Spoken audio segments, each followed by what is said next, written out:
TDP పార్టీకి senior నేతలు good bye. మరి పార్టీ మారబోతున్నారంట ఉమా అలాగే గంట.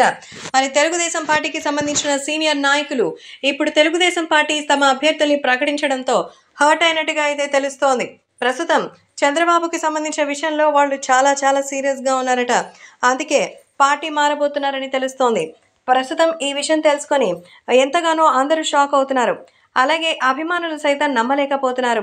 అలాగే టీడీపీకి సంబంధించినటువంటి విషయంలో మరి ఎంతో చక్కటి సీనియర్స్ అయినటువంటి ఈ వీళ్ళు కూడా ఇంత ప్రలోభాలకి లోనిపోతున్నారా అనేది అర్థం కావడం లేదు.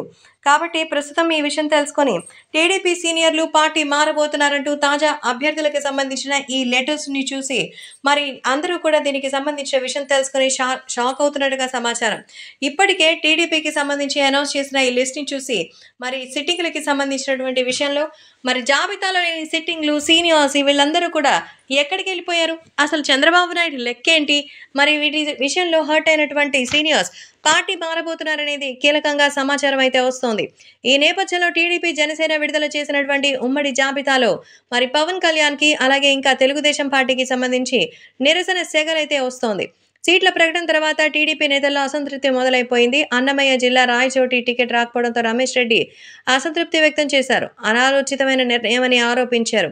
టీడీపీకి తాను సహకరించనని చంద్రబాబుకు చెప్పాను, త్వరలో కార్యకర్తలతో మాట్లాడి ఫైనల్ డెసిషన్ అంటూ చెప్తున్నారు. వైసీపీ నుంచి టీడీపీలో వచ్చినటువంటి నలుగురిలో ఒకరికి చోటిస్తున్నారు. నెల్లూరు రూరల్ అభ్యర్థిగా కోటంరెడ్డి శ్రీధర్ రెడ్డి పేరు ప్రకటించారు. పేర్లు ప్రకటించిన వారిలో ఆనం రామనారాయణ రెడ్డి లాంటి సీనియర్స్ కూడా ఉన్నారు.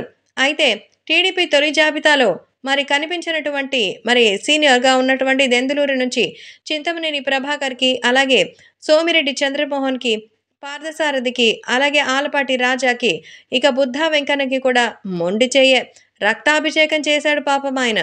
వీళ్ళందరూ కూడా పార్టీలు మారేటువంటి అవకాశం ఉన్నట్టుగా చెప్తున్నారు.